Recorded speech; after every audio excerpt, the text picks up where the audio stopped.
What is up, YouTube? It is Baseball Nerd back with another MLB The Show video. Today's video is recapping the SDS Twitch stream that they just did live, going over some new features in the game. They call it their feature premiere. This was the the first one out of 6. They said they're doing 5 more. They'll come every Thursday at 3 p.m. Pacific time, so you can check them out on Facebook, YouTube, or Twitch at those times. The next several Thursdays, they will have all of those up for you guys, but we're going to go over what they said and revealed to us right here, right now. Let's get into it.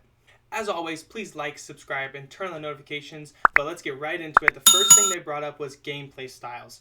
They went over 2 new gameplay styles. There's always this middle ground called the simulation, which is 50-50. It's about the medium range of difficulty. It's pretty authentic, and it's player ratings 50%, 50% user skills, a good middle ground. They brought in a new, more casual mode. It's called casual. It's a little easier. It didn't exist last year in the game. And then competitive, which also is new this year. It's pretty much 100% user skills. It's the online default, so it'll be the only thing you play online. It's going to be mainly user skill input, and as much user input as possible is what they really pushed in the live stream. And then they brought in difficulty levels. There's always been, beginner, then rookie, veteran, all-star, Hall of Fame, and legend. That's the hardest difficulty. And they said this year, dynamic's basically a difficulty where you can start off somewhere, and as you progress, if you're killing it, you're doing really good, your difficulty slowly gets harder and harder until you increase and you break through to the next difficulty. So if you start on veteran, you work your way up to All-Star, Hall of Fame until you can't, mash that much, or you're not pitching like Jacob deGrom or something like that. Then it kind of evens out and you either stay there or you can drop down. This year, dynamic, you can start at All-Star, Hall of Fame where you think you are and turn on the dynamic mode for that, and it'll move you around from there instead of starting at the bottom with dynamic and working your way up. So I really like that, especially for March to October, or if you can do it for that, or if you can do it for franchise or different things like that, because it'll make those a lot more fun, so you don't have to start off with dynamic at the very bottom and work your way up, because that normally leads me into just starting off at Hall of Fame or something. Then they went in to talk about check swings. They said they match user input as much as possible, so there's going to be fewer borderline check swings. There's going to be more, decisive check swings. They removed discipline from the equation completely, so the user ratings for that card on their discipline, the plate discipline, won't matter. It's 100% on the user now. No ratings from that card involved at all. So it seems like there's a growing trend of more user input stuff and less relying on the game or the card, which I do like that. Then they got into talking about hitting. They said they showed up some stats of the average by timing and contact type. Last year they said perfects online turned into 843 batting average. Good goods were 550. Good okays were 236, and good weak contacts was 129 batting average. I feel like it was slightly less, especially on the good. I definitely think I never hit 50-50 on good goods. I think it's less than a 50% chance, but that's just my opinion. Maybe I'm a little negative there. But they said they took perfect as well, that timing. 98% of the time last year it was a fair ball, and 2% of the time it was a foul ball, which I think with perfect there should be 100% fair balls, but they bumped it up to 99%, so you still have a 1% chance of hitting a foul ball on a perfect, which I think shouldn't happen at all, but it's an increase and a slightly uptick in that, so I'm okay with it. And then they introduced something new called par.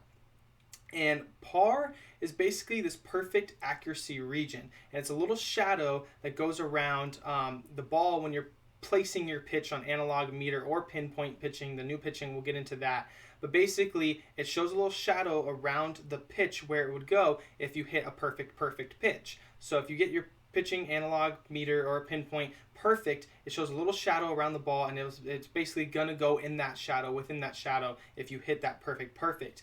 The thing is, on higher difficulties or the lower pitch scale, so if you're not using your guy's fastball as number 1 pitch, if you're using his 4th pitch and it's a splitter and you get perfect, the shadow is going to grow. It's going to be a bigger spot if he's more lower stamina. Difficulty increases, so if you're playing on Legend versus Hall of Fame versus All-Star, and then if you're using a different type of pitching. So pinpoint is the most accurate, but it's the hardest. So it'll have the smallest shadow, but it'll be hardest to get it perfect. Meters in the middle, it'll be a little easier than pinpoint, but a little harder than analog in their opinion, I guess. And it'll have a slightly bigger shadow. And then pure analog, which pretty much everyone uses online in MLB The Show 20, is going to be the hardest to get perfect, and it's going to, or the easiest to get perfect, excuse me, but it's going to have the biggest shadow, the biggest par, perfect accuracy region around your pitch. So that kind of sucks. A lot of us love pure analog, so it looks like pinpoint is going to be the thing to learn, or some of us guys will have to go back to meter. I might try going back to meter because I used meter a lot before I used pure analog, so I might go into that and try it out. But basically, that's the new par feature. Last couple notes on pitching. They did say that perfect pitching for sure, as this goes with the par, will be in all three of those different pitching types. So whether you're using meter, pinpoint, or pure analog, you will have a chance of being perfect, and it's just going to be in that par region.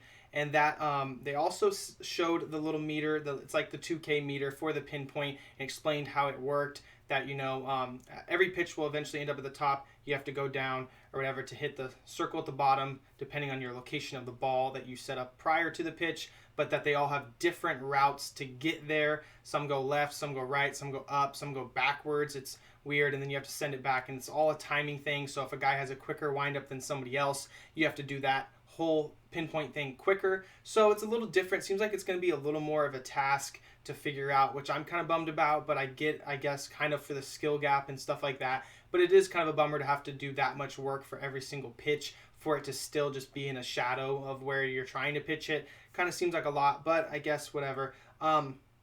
One cool thing they added is they have new practice mode, where not new practice mode, but they added some things into practice mode where hitting, you can now force pitch and location. So if you go into batting practice now, you can ask, I want fastballs and I want them, you know, up and in. I want fastballs low and away. I want a curveball low and in. I want a curveball low and away. I want, you know, changeup low and away. Whatever you want, you can ask for a pitch and a location, and you can just work on that location or that pitch. And I love that. You know, there's a part last year I was really wishing I could just work on middle in fastballs, because that seemed to give me a lot of trouble. I was dropping right below that with my PCI a lot. So that's going to be really cool. And then they at the end throw up a little page of showing that they have improved swing timing. They really pushed that they think that the hitting was very good last year, but they've improved swing timing and perfect hitting, and to base running they also added improvements. So they think that they, you know, added enough to do what they thought they needed to do, I guess, this offseason.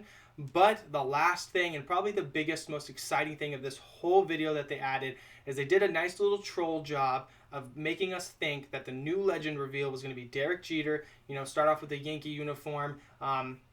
My first instinct when I saw Yankees was hopefully A-Rod, but then it looked like Derek Jeter. We saw some of the 2 on the back of a shortstop, and then they show later on it's Alfonso Soriano from the New York Yankees. And when you look at his time with the Yankees, I'm excited about this stat right here. 2002, when he was 26 years old with the Yankees, he was a stud. He had the most runs in the league, the most hits in the league. He had 39 home runs, 102 RBIs, and stole 41 bags. He hit 300 batting. That was his batting average. So if that's the card we get, maybe if we get a prime card or, you know, something like that, it'd be awesome. This is going to be an amazing card. Either way, I'm hyped to get a new legend. I hope we get some new legend reveals, even more of them, on the next video, which should be next Thursday according to what they said today. So I will watch that, and I'll get a video out for that as well straight away to you guys. Hope you guys are excited about the new game coming out. I'm still excited about it. I'm worried about the pitching, but I think we'll have to figure it out and make do, because I want to play the game. So I'll see you guys on the next one. Peace.